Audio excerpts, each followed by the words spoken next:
Olá, está no ar mais um Papo Literário. E a convidada dessa edição é a Ana Clara Garmendia. Ela é uma jornalista bagiense, especializada em moda, cultura. Atualmente mora em Paris e, durante a pandemia, ela lançou um livro com crônicas pandêmicas.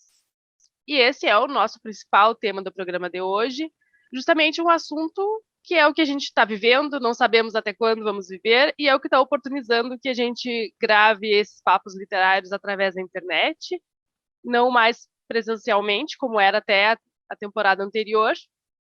Obrigada, Ana Clara, por ter aceito o nosso convite de estar aqui batendo esse papo literário hoje. Olá, olá a todos, muito obrigada você ter me convidado, é um prazer, uma honra a gente discutir um pouco literatura, que é uma coisa tão gostosa, principalmente nesse tempo virtual, e que a gente está tão longe, né, do afeto. A literatura traz a gente para um mundo mais quentinho, né? Bom, já vou começar te perguntando, Ana Clara, então, sobre o teu livro, O Mar é Logo Ali, que são 50 crônicas. Isso, mostra pra gente. São É. 50 crônicas sobre este período da pandemia. Queria saber de ti, como é que, assim, quando é que tu escreveu a primeira crônica, né? Porque eu já li que não foi pensado num livro desde o início, né? Tu escrevia nas tuas redes sociais, vivências tuas naquele momento, né? Quando que foi a Sim, primeira crônica? foi lá foi em março, logo depois que a Itália fechou, né? Eu estava com uma viagem marcada para a Itália, um projeto profissional meu, ia dar um curso lá, e a gente estava naquele fecha e abre, não sabia se que era, e aí eu escrevi uma primeira crônica, acho que dia 14, 15 de março, mais ou menos, e publiquei. E daí passei a publicar, não diariamente, né, mas assim, contando o que estava acontecendo aqui, como eu estava me sentindo. Deu um corte, depois de uns dias tu estava escreveu as primeiras crônicas, aí cortou. Depois a minha internet ficou instável aqui. Aí depois que eu estava escrevendo as primeiras crônicas, eu já vinha escrevendo crônicas já há alguns anos e as pessoas pedindo, escreve um livro, cadê o livro? Aí uma colega minha, jornalista, também escritora também, disse assim, olha, vai separando essas crônicas tuas aí, porque isso aí dá um livro, né? E aí eu fui pensando, né? Entrou dentro da minha cabeça que poderia ser um livro, né? E continuei fazendo, né? Continua, queremos mais. Aí, e aí foi assim, foi nascendo, foi se desenhando. Bom, como eu mencionei, né, no início, a Ana Clara, ela é uma jornalista especialista em moda, mora na França atualmente, escreve para revistas brasileiras, é uma pioneira a falar sobre street style aqui no Brasil, né? Ela tem uma experiência gigante em escrita, né? Então, esse processo não é novo, né? Para te escrever, há anos que tu escreve diariamente, né? Faz parte do teu dia a dia. Tu tem um portal também, né? Agora meu Próprio. portal, coitadinho, tá abandonado, né? Mas, assim, a experiência da escrita sempre foi muito presente na minha vida, né? A primeira vez que eu tive um texto publicado em jornal, eu tinha 9 anos, que foi a Em Bagé, foi uma poesia que eu escrevi, meu pai levou para colocar no jornal. E depois, eu sempre escrevi crônicas e, enfim, e depois matérias, reportagens, mas eu sempre digo que eu sou uma péssima jornalista, porque a rigidez do jornalismo, ela me poda, né? Então, assim, eu acabei fazendo o blog, que na época que começaram os blogs, né, em 2004, e acabei sendo muito mais independente, né? Claro, tenho experiências com várias revistas, no Brasil, quase todas as grandes revistas eu já trabalhei, ainda tenho ligação com algumas, como a Elle, Brasil, Marie Claire, Vogue, sites, enfim, acho que não tem um lugar que eu não tenha passado, né? Mas, assim, porque escrever é uma coisa muito necessária, né? Para mim é muito necessário, né? A maneira, eu sou muito tímida, embora eu não pareça, eu sou muito tímida, e muitas vezes aquilo que eu não consigo dizer em palavras, eu consigo escrever. Então, eu sempre usei a escrita como uma forma de... A minha principal forma de comunicação e de ligação com o mundo, né? Uhum.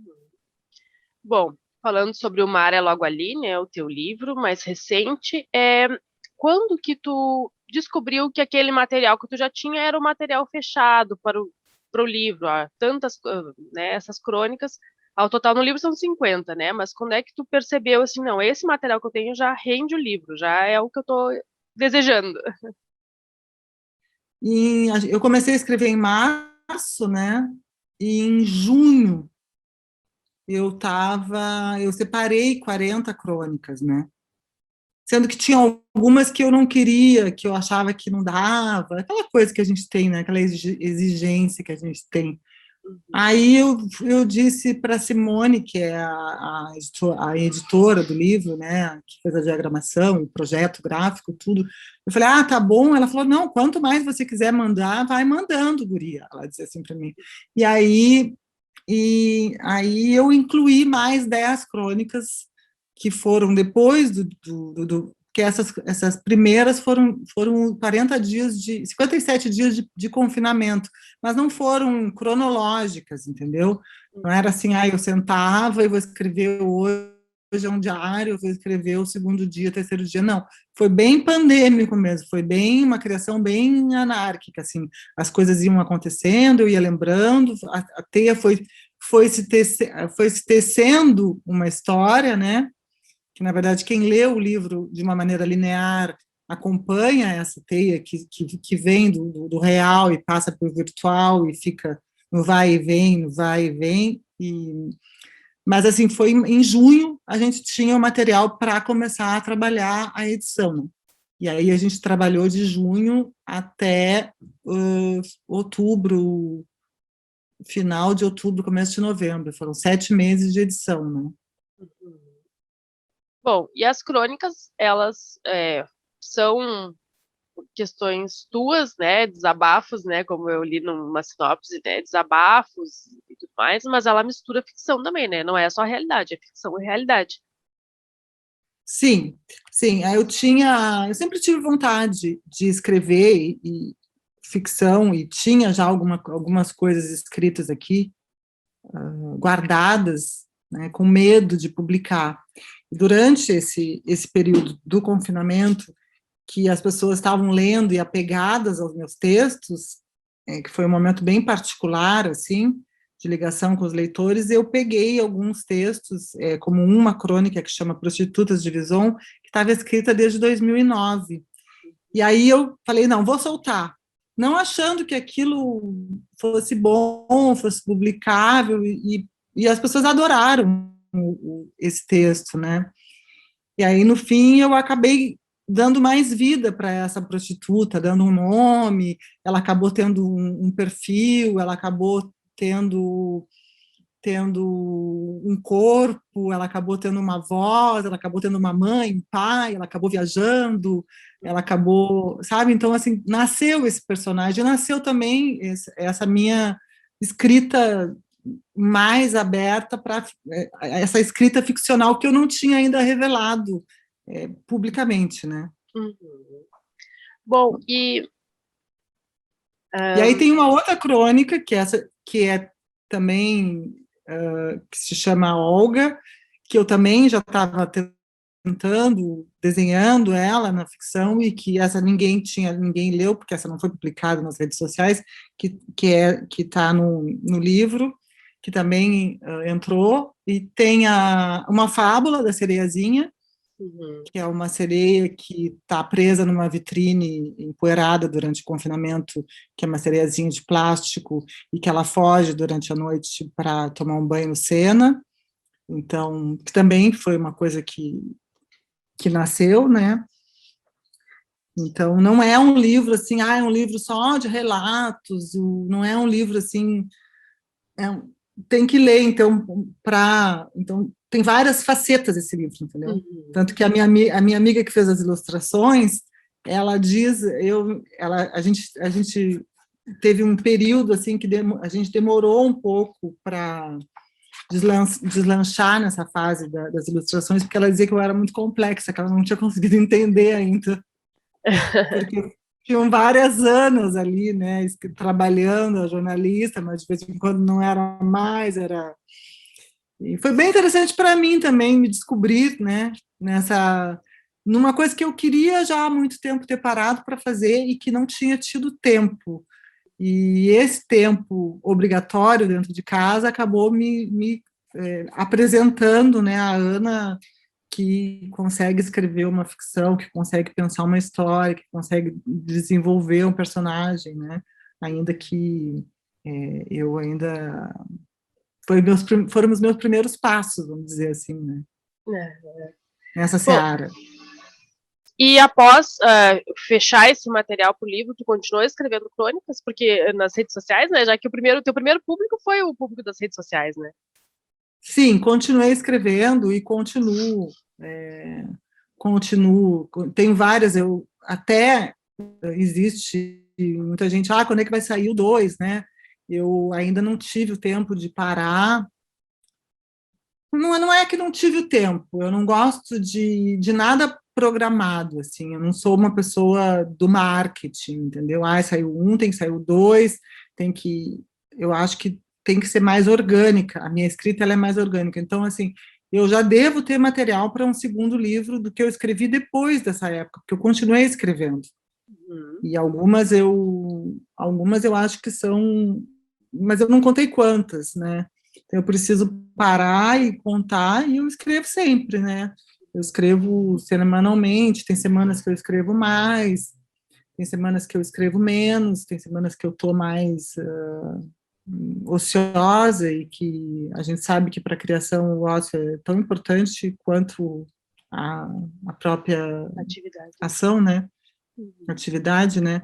Mas continuo querendo fazer, mas trabalhando muito também na função do livro, porque como eu editei o livro sozinha, eu estou fazendo vários papéis, né, que é de negociar com livraria, negociar com quem quer adquirir o livro, muita gente adquire diretamente comigo, então, assim, todo esse processo que às vezes alguns escritores não têm, quando eles entregam para uma editora, esse processo eu estou fazendo, então me tomam também me toma muito da minha energia criativa, né? Claro. Porque é a parte burocrática da coisa, né? O livro ele foi lançado só em português ou ele foi lançado em português e francês? Só em português. Só em português. Eu tenho um amigo que é crítico literário, ele falou, você deveria traduzir para o francês, enfim, é o tipo de escrita que os franceses gostam, essa coisa meio crua, né? Que parece, né? Eu digo crua, mas levou 7 meses de edição. A gente tomou né? Às vezes você lê um livro e tá assim, nossa, parece, né? Tudo tão vomitado, tão cru, mas 7 meses de reler os textos, refazer, reescrever, melhorar, enfim, né? Não é tão assim, né? Sim. Eu pensei que é melhor não fazer, entendeu? Porque como sou eu tudo que tenho que fazer e administrar, eu prefiro fazer as coisas de mais homeopáticas, mais no seu tempo. Quem sabe um dia, né, ele possa ser traduzido. Eu acho que é um livro também, a Alice Ruiz, não sei se você conhece ela, que é poetisa, a Alice disse, Ana, esse livro é um livro que tem, bom, eu fiquei muito contente com o comentário dela, e ela disse, esse livro é um livro que vai ter muito, muito valor no futuro também, porque é um momento único que a gente viveu e que está documentado, né? Então, talvez no futuro ele possa ser um livro a ser traduzido porque agora ele foi feito realmente com os meus recursos e com toda a minha energia possível e das meninas que trabalharam comigo, né, das minhas amigas que trabalharam comigo. Então, seria, acho que muita vaidade da minha parte, tentar entrar aqui na França, onde tem tanta gente escrevendo, né, onde a produção literária é tão intensa, né, e tão rica, não que eu não acho que eu desvalorize a minha escrita, não é isso, mas eu acho que o Brasil, que a língua portuguesa é a minha casa, né, onde eu me expresso, onde eu sinto, né. Sim. Porque mesmo morando aí, tu continua escrevendo para publicações em língua portuguesa, né? Sim, sim, eu trabalho direto com o Brasil, eu não trabalho com franceses. Sim. Eu só estou em território francês, mas a minha ligação profissional ela é toda ligada ao Brasil, principalmente agora. Antigamente, quando eu estava fotografando, aí trabalhava com a Vogue Internacional, a Vogue Itália, Telegraph, com imagem, né? Mas na escrita é o português mesmo. E como é que é a situação da pandemia hoje aí na França? Olha, agora há pouco eu acabei de ler, o presidente Emmanuel Macron acabou de anunciar que a partir do dia 10 de maio, né, hoje é dia 6, ou seja, daqui a 4 dias, a vacinação para mais de 50 anos começa, estava previsto para o dia 15, e a partir do dia 12 é vacina para todos, ou seja, todas as pessoas que quiserem se vacinar e que tiver vacina sobrando, que tiver horário sobrando nos postos de vacinação, podem se vacinar. Então já é estamos com uma luz aí grande, né? A gente está confinado, tá? Um confinamento moderado, que significa todas as lojas estão fechadas, tudo aquilo que não é essencial, tá?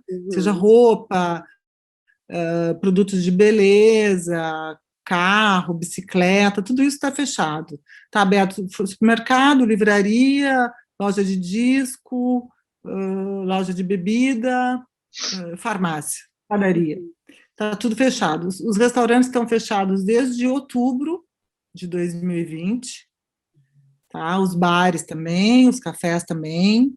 Então, a gente agora está com um calendário de reabertura a partir do dia 19 de maio. Abrem os restaurantes e os cafés com número limitados e para fora, né? Não pode dentro ainda.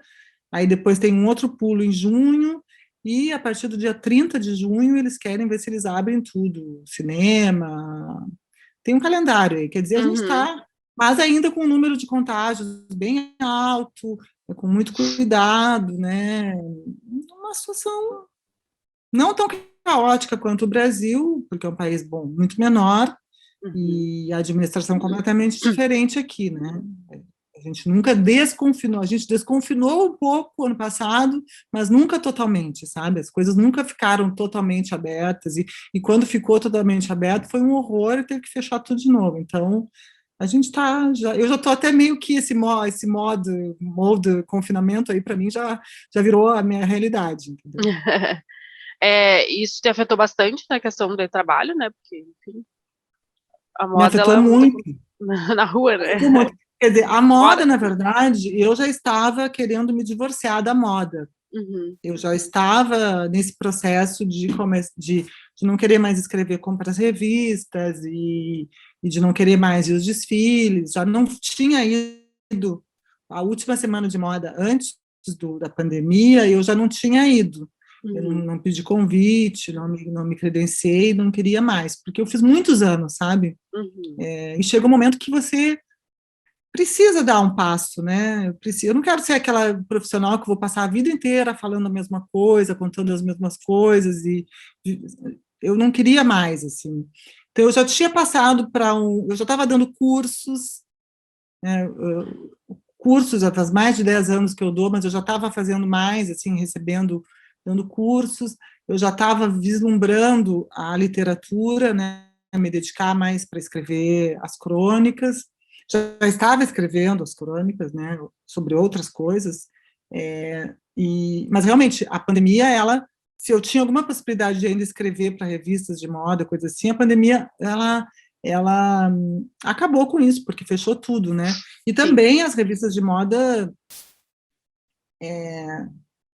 eu sou muito crítica para emplacar, para poder ficar dentro de um sistema que tem tanto problema que você tem que ficar de boca fechada, né? Ser jornalista, você sabe, né? Então, assim, cheguei num momento onde eu achei eu não queria mais, não quero mais, a não ser que seja uma entrevista muito importante, muito legal, já tinha dado para mim, né? Nesse sentido. Mas a moda, de uma maneira, a moda comportamental, essa moda das ruas, essa coisa, sei lá, do mais sociológico, antropológico, isso aí continua me interessando, né? E aí, com o livro, eu fiquei dedicada a isso e achei outros caminhos para trabalhar com moda que não seja esse da comunicação direta, né? Do que você usa, o que não usa, que eu acho que isso não cabe mais hoje para mim, né? E me parece que tu tem intenções de seguir na literatura, né? Porque tu criou uma editora, né? A partir do livro de crônicas, tu criou uma editora. Então, aí a Garmendia editora, acabou nascendo, porque eu já tinha uma empresa, uma microempresa no Brasil para dar, enfim, para os meus trabalhos, como eu sou independente, e aí eu tive que transformá-la numa editora para poder publicar.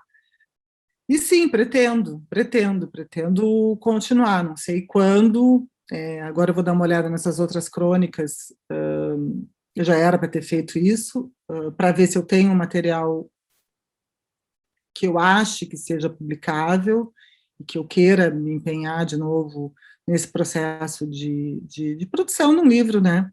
Que é como eu te falei, quando faz tudo sozinha, aqui eu estava em Paris, as meninas estavam em Curitiba, eu passei muitas madrugadas, nós trabalhando final de semana, 4 horas no Zoom, revisando tudo juntas, debatendo, enfim, foi um trabalho muito muito, muito, muito, muito, muito, muito bom.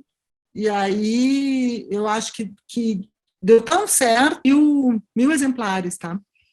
Eu, no primeiro mês, nos primeiros 15 dias, o livro já tinha, a impressão do livro já tinha se pago, entendeu? Então, todo esse processo me deu muita segurança para pensar em continuar fazendo projetos que eu posso eu mesma tocar a minha mão, porque o Mar é Logo Ali é um livro que ele é 100% da maneira que eu imaginei que ele deveria ser feito. Tudo, quer dizer, não teve nada que eu não tivesse de acordo, né? Então foi uma experiência muito prazerosa, solitária com as meninas, mas muito prazerosa porque ele representa exatamente a minha escrita. E qual é o mar que tu te referes? O mar, vou te mostrar. Eu ficava sentada aqui nesse sofá, tá? E aqui tem uma janela, tá? Sim. Algumas vezes aqui tem gaivotas que voam aqui fora, Sim. porque tem o Rio Sena que é ali embaixo, né? Eu não estou muito longe do Sena. E as gaivotas, elas vêm pelo Sena. Então, às vezes eu estava sentada ali, refletindo alguma coisa, e escutava as gaivotas. E isso me dava a sensação de que o mar estava logo ali. Tinha dias que eu pensava, nossa, parece que eu estou na praia. E também o mar, num sentido amplo, num sentido metafórico, um mar de esperança, um mar de tristeza, um mar de lembranças, um mar de amor, um mar de expansão, enfim, é muito amplo, né, esse mar. E um dia eu escrevi um texto, uma das crônicas, onde eu finalizei, né, eu sinto, parece que o mar é logo ali, né. E aí um leitor disse assim, nossa, que título, olha aí um título para o livro, que título bonito para um livro. Então, assim, é um projeto muito bonito porque é um projeto orgânico e que as pessoas participaram e que, né, e que ele mesmo foi se fazendo, né? Então, esse mar todo foi se formando. E agora é interessante porque ele está indo para vários lugares, né? Então, assim, chega aqui, ó, o mar chegou aqui no Recife, agora eu mandei para a África, vai chegar na África, o mar vai bater legal. na África. Então, assim, é muito amplo, né? Como o mar. Sim.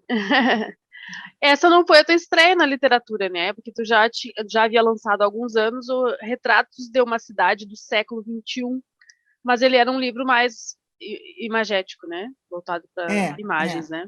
né? O Mar é Logo Ali, não, Retratos de uma Cidade do Século XXI é um projeto de uma editora que chamava AON, de Curitiba, e eles me chamaram para escrever e desenvolver esse projeto com eles, tá?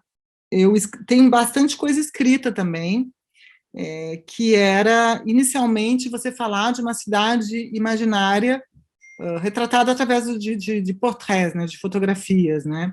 Mas tem uma defesa escrita sobre isso, né? De que essa cidade do século XXI ela não tem fronteiras, ela tem, né, o cidadão, né, que vive no século XXI, ele não tem uma cidade física, é um comportamento que une essas pessoas, essa cidade do século XXI, que pode ser Bogotá, pode ser Bagé, pode ser São Paulo, pode ser Paris.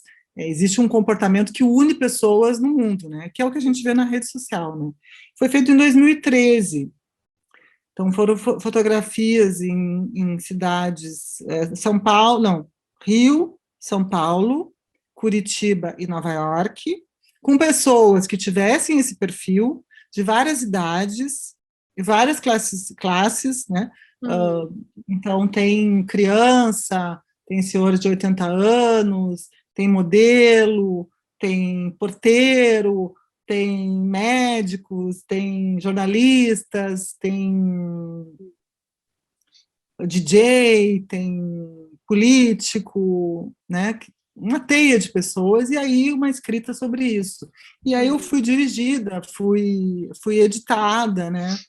E é um livro muito bonito, só que um livro premium, né? Um livro acho que ele pesa mais de 2 quilos, é um livro pesado, é um livro, é um table book, né? Um livro de mesa, né? Sim. E eu não tive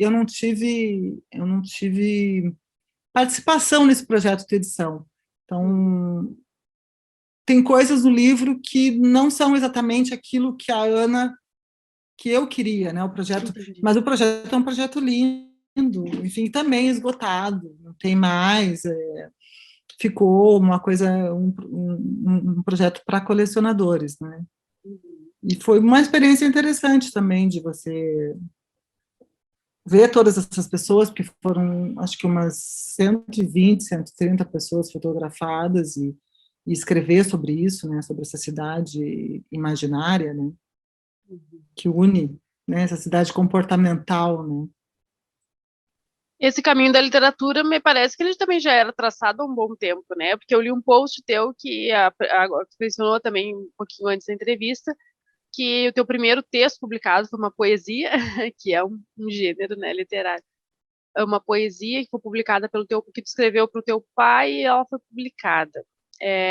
Queria saber, assim, ó, qual é tua primeira memória em relação à literatura como leitora, né? Tu te lembras da primeira vez que tu te interessou por um livro, que tu quis ler, ou que te contasse a história, enfim, que época que isso aconteceu, essa ligação com a literatura? Olha, eu nasci e fui criada em Bagé, né? Meu pai e minha mãe eram professores, né?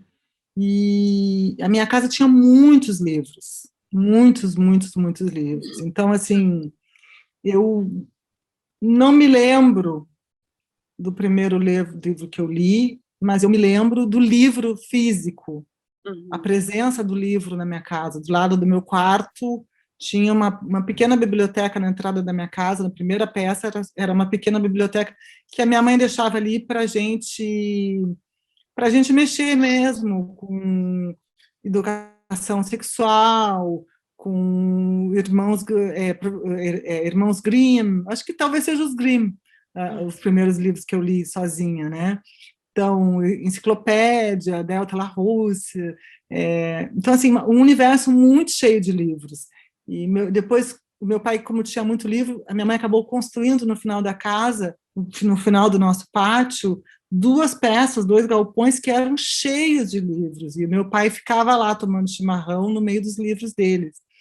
Então, assim, uma vida muito assim com o livro, com a presença física do livro. Depois, claro, li, como todo adolescente, li Sidney Sheldon, li Agatha Christie, depois fui para Fernando Pessoa, depois fui para Jacques Kerouac, depois fui para Gabriel Garcia Marques, passei pelo Paulo Coelho, depois fui para José Saramago, um pouco mais velha, né?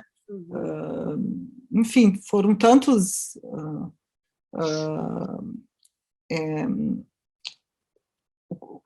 Júlio Cortázar,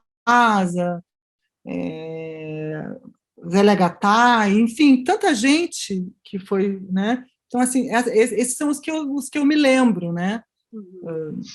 Mas sempre muito presente o livro, né? E sempre incentivada, né? Vivi numa casa onde a gente era incentivado não a ler, mas a se instruir, né? E você não tem outra forma de se instruir se não for estudando, né? Claro, você se instrui observando, né? Eu sou uma grande observadora, né? Eu sempre digo que eu sou uma fofoqueira profissional, que eu olho e conto, né? Conto e enfeito, né? Porque a fofoqueira gosta muito de enfeitar, né? Então, de cada conto a gente aumenta um ponto, né? Então, acho que vem aí a coisa da ficção também, né? De ser mais bonita a ficção do que a realidade, muitas vezes, né? E tu ainda tens ligação com o Bagé de alguma forma? Ou não? Ninguém mais mora Tenho, aqui? tenho a minha tia, que é irmã da minha mãe, mora aí em Bagé ainda, com a família dela, com meus primos e com o marido dela. Tenho grandes amigas em Bagé ainda, leitores em Bagé, amigas de infância, né, que ficaram aí, e alguns primos mais distantes, mas eu não vou a Bagé desde a virada do ano 2000, 1999 para 2000, quer dizer, faz 21 anos, né?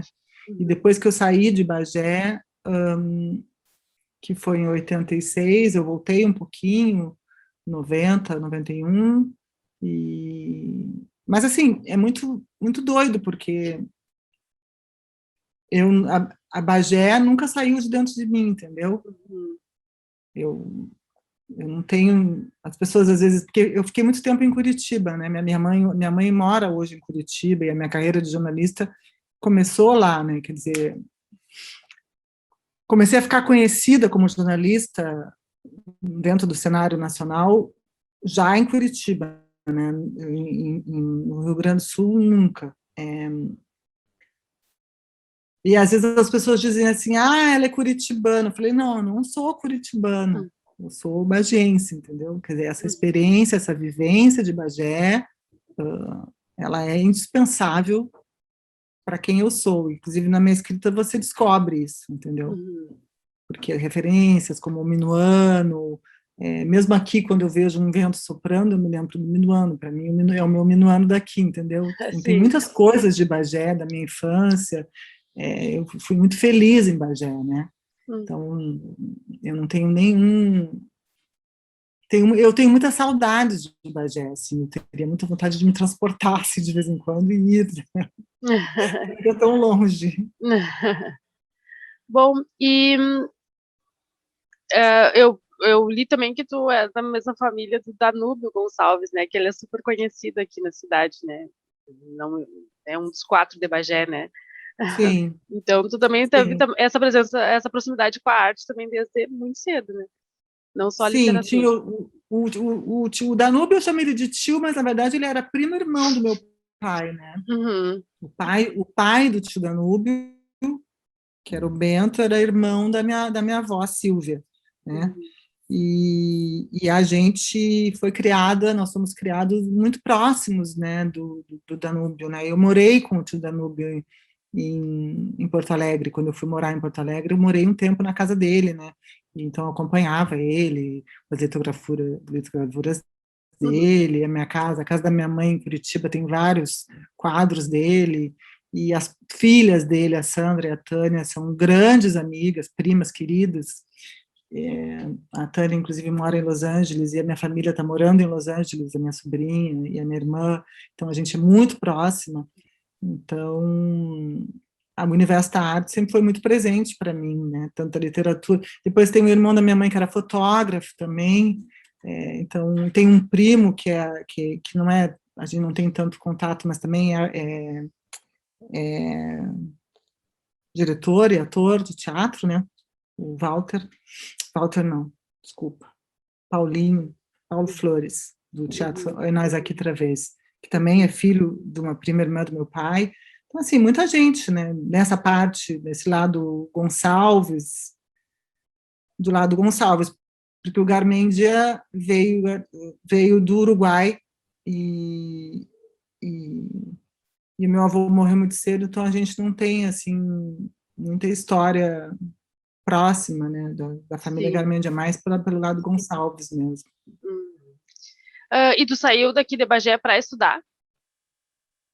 Saí para estudar, porque na época não tinha faculdade de jornalismo em Bagé, né? Uhum. Na década de 80, não tinha, várias faculdades não tinham ainda. Sim. Era normal naquela época a gente sair para estudar, né? Uhum. E aí eu fui para Porto Alegre. E aí acabei não voltando, né? Voltei um pouquinho só, mas minha mãe, quando eu era pequena, minha mãe dizia: minhas filhas foram feitas para Paris. Uhum. E eu não sei o que ela tinha na cabeça, mas ela meio que, não sei, ela jogou no universo esse destino aí que acabou me jogando aqui, uma cidade importante, assim, Sim. também na minha história, né? Já faz muitos anos que tu mora aí, né? Em 2006, eu vim pela primeira vez para ficar uma grande temporada, né? Daí, de 2006 a 2014, eu fiquei meio que na ponte aérea, Brasil e França, né? Em 2014, eu peguei a nacionalidade italiana, Uhum. que o meu avô paterno era italiano, materno, desculpa, era italiano. E aí foi o que me possibilitou ficar como jornalista independente, como profissional independente aqui, né? Porque você precisa ficar legalmente nos países, né? Claro. Você não pode morar, quer dizer, não estava nos meus planos morar ilegalmente, então eu ficava indo e voltando, indo e voltando.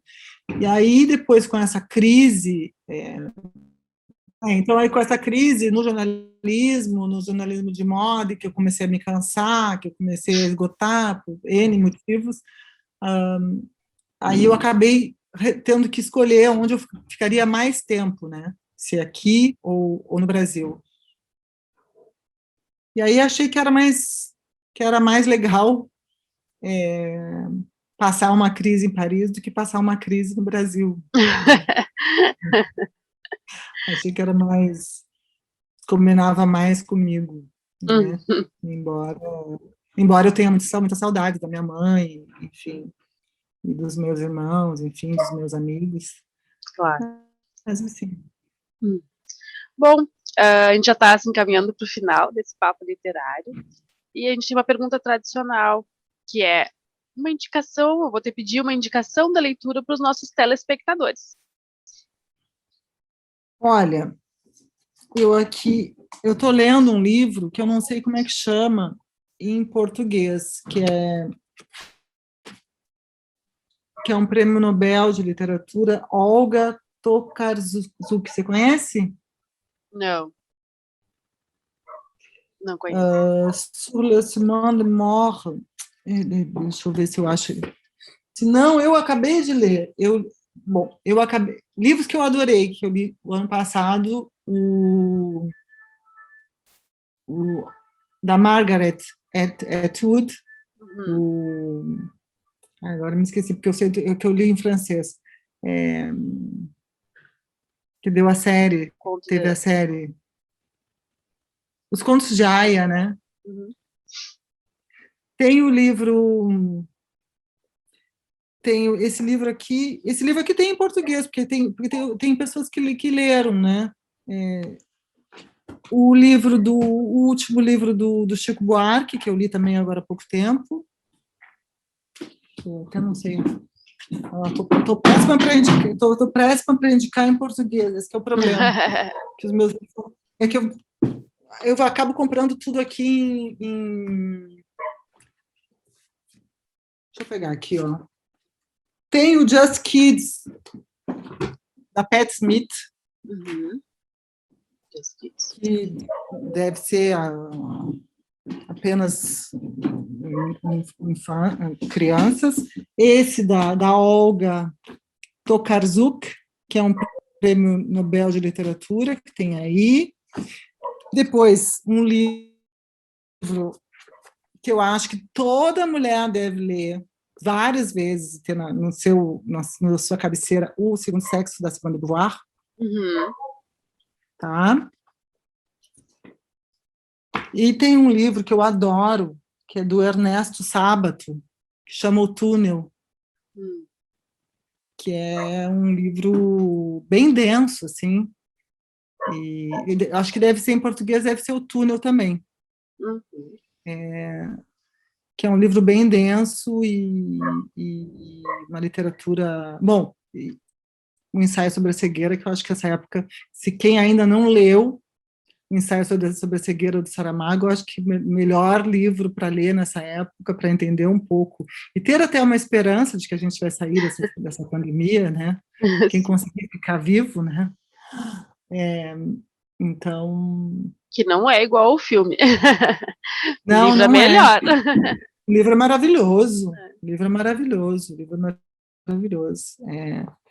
E isso, né? Manter essa curiosidade sobre a leitura, né? Eu sou bem curiosa com o livro, né? Tem a Suíte Tóquio, da Giovanna Madalosso, que é uma amiga jornalista, escritora, que ela acabou de lançar, que não sei se é a Companhia das Letras, um livro feminino, que está sendo bem falado também. Mas é bom a gente ter essa curiosidade por tudo, assim, para não ficar muito também naquilo que, né? Até para criar seu próprio conceito, né? Exatamente. Então, chegamos ao fim. Ana Clara, muito obrigada por ter aceito esse convite de participar do Papo Literário. Eu queria saber como é que a gente faz para encontrar o teu livro. O Mar é Logo Ali. O Mar é Logo Ali, você pode... tem várias maneiras de adquirir, tá? Encontra na Livrarias da Travessa, tá? No site da Livrarias da Travessa. Eles entregam para todo o Brasil.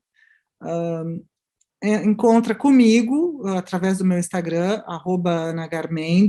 @anagarmendia, com D. Me pede por direct, faz o Pix e eu mando entregar na casa. Encontra na garmendiaeditora.com, tá? No site da editora, tem lá em euros, em reais, que aí a pessoa pode pagar em PayPal, porque tem pessoas que preferem, né? É isso, na Livraria da Travessa, diretamente comigo, ou pelo site da Garmendia Editora. E assim, a gente está quase finalizando aí essa primeira... Estou quase esgotando, está quase dando sold out essa primeira fornada aí de 1.000 exemplares, e eu estou bem feliz com isso, assim. Maravilha. Né? Porque é um projetos independentes, né? Sim. E de mulher, né? Que só quem é mulher sabe como é mais complicado o caminho, né? Na literatura é conhecido isso, né? Que tem muito menos mulher publicando do que o homem, né? E a gente tem que continuar divulgando o nosso trabalho. Claro. Então, muito obrigada, Ana Clara. O Papo Literário encerra aqui. Nós voltamos na próxima semana com um novo programa. Tenha uma boa leitura.